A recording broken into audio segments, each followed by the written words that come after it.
നിർമ്മാണ പിഴവ് മൂലം തകർന്ന വൈറ്റിലയിലെ ചന്ദർകുഞ്ച് ഫ്ലാറ്റ് നമുക്ക് ചില ഓർമ്മകൾ തരുന്നതാണ്. ഈ മരട് പൊളിക്കലൊക്കെ നമ്മുടെ വളരെ എന്താ പറയുക സജീവമായ ഓർമ്മയിൽ തന്നെയുണ്ട്. മരട് മാതൃകയിൽ തന്നെ പൊളിക്കാനുള്ള ഒരു സാധ്യത പരിശോധിക്കുന്നു എന്ന വാർത്തകൾ പുറത്തു വരുന്നുണ്ടല്ലോ. ഈ പൊളിക്കൽ മാത്രം പോരാ, ഇപ്പൊ മരടിൽ നമ്മൾ കണ്ടതാണ് അവരെ പുനരധിവസിപ്പിക്കലുണ്ട്, പുനർനിർമ്മാണമുണ്ട്. ഇത് ഏത് രീതിയിലാണ് മുന്നോട്ട് കൊണ്ടുപോകാൻ ആലോചിക്കുന്നത്? എന്തൊക്കെയാണ് അവിടെ നിന്നുള്ള ഏറ്റവും പുതിയ വിവരങ്ങൾ ഈ ചന്ദർകുഞ്ച് ഫ്ലാറ്റുമായി ബന്ധപ്പെട്ട്?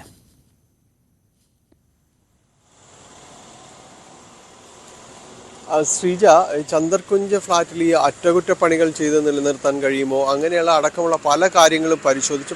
പക്ഷെ അതിൻ്റെ ഒരു ബലക്ഷയം അത് വളരെ കാര്യമായിട്ട് തന്നെയുണ്ട്. അതിലേക്ക് താമസം അനുവദിക്കാൻ കഴിയുന്ന രീതിയിലൊന്നുമല്ല. അതിൽ കുറ്റകരമായ ഒരു അനാസ്ഥ നടന്നിരിക്കുന്നു. എന്തായാലും അത് സംബന്ധിയായ കാര്യങ്ങളിൽ ഒരു ഭാഗത്ത് പരാതിയും അതിൻ്റെ അന്വേഷണവും കാര്യങ്ങളും ഉണ്ട്. പക്ഷെ നിലവിലെ സ്ഥിതി അത് പൊളിച്ച് വേറെ പുതുക്കി പണിയുക എന്നതടക്കമുള്ള കാര്യങ്ങളാണ്, പുതിയതായി പണിയുക എന്നതാണ് നിലവിലെ ഒരു രീതി എന്ന് പറയുന്നത്. പക്ഷെ അത് എങ്ങനെ പൊളിക്കണം എന്നതാണ്. മരട് മാതൃക നമുക്ക് മുന്നിലുണ്ട്. പക്ഷേ അതിലൂടെ പോകണമെങ്കിൽ അതിനകത്ത് മരട് പൊളിക്കുമ്പോൾ അതിൽ ചുറ്റുപാടുമുള്ള കാര്യങ്ങളും എല്ലാം തന്നെ അതൊരു അനുകൂലമായൊരു സാഹചര്യങ്ങൾ ഇതിനെല്ലാം തന്നെ ഉണ്ടായിരുന്നു. പക്ഷെ ഇവിടേക്ക് വരുമ്പോൾ ഇതിന് തൊട്ടടുത്ത് തന്നെ മറ്റൊരു ടവർ കൂടിയുണ്ട്. അപ്പോൾ അതിന് കാര്യമായ വിഷയങ്ങളില്ല. അതോടൊപ്പം തന്നെയാണ് വളരെ ദൂരത്തല്ലാതെ തന്നെയാണ് കൊച്ചി മെട്രോ കടന്നു പോകുന്നത്. അങ്ങനെയുള്ളൊരു വിഷയങ്ങളുണ്ട്. അപ്പോൾ സ്ഫോടനം നടത്തി അത് കെട്ടിടം പൊളിക്കുകയാണെങ്കിൽ ഇതിൻ്റെ ഈ മുഴുവൻ വിഷയങ്ങളും ഇതിൻ്റെ ആഘാത വിഷയങ്ങളെല്ലാം തന്നെ പരിശോധിക്കണം.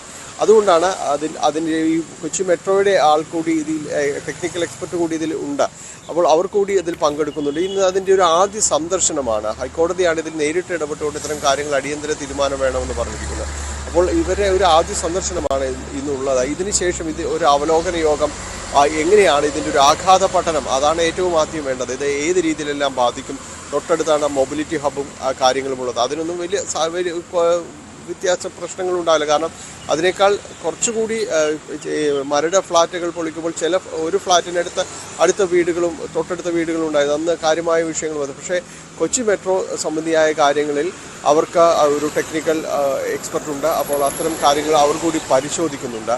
അപ്പോൾ തൊട്ടടുത്തുള്ള അതിനോട് ചേർന്നുള്ള ഭാഗം അതിനൊന്നും ആഘാതമില്ലാതെ തന്നെ ഇതും പൊളിച്ചു നീക്കാൻ കഴിയുമോ എന്നതാണ് പരിശോധിക്കുന്നത്. സ്ഫോടനം നടത്തി പൊട്ടിക്കുക എന്ന രീതിയിലേക്ക് തന്നെയാണ് കൂടുതൽ സാധ്യതയുള്ളത്. പെട്ടെന്ന് ചെയ്തു തീർക്കാനും കഴിയുന്നത്. അപ്പോൾ അതിൻ്റെ ആ ഒരു സംഘത്തിൻ്റെ ആദ്യ സന്ദർശനമാണിന്ന്. കളക്ടർ കൂടി എത്തുന്നുണ്ട്. അതിനുശേഷമായിരിക്കും ഇതിൻ്റെ ഒരു അവലോകനം നടക്കുക. ഇതിൻ്റെ റിപ്പോർട്ട് കോടതിക്ക് അടക്കം സമർപ്പിക്കേണ്ടതുണ്ട്. എന്തായാലും ഈ മരടിന് ശേഷം വീണ്ടും കൊച്ചിയിൽ ഇതുപോലെ ഒരു ഫ്ലാറ്റ് പൊളിക്കുക എന്ന രീതിയിലേക്ക് കാര്യങ്ങൾ എത്തുന്നു. അതിൻ്റെ ഒരു വലിയ സജീവ ചർച്ചയിലേക്ക് വരുന്നു എന്നതാണ്. ശ്രീജ. ഡാനി പോളാണ് വിവരങ്ങൾ നൽകിയത് കൊച്ചിയിൽ നിന്ന്.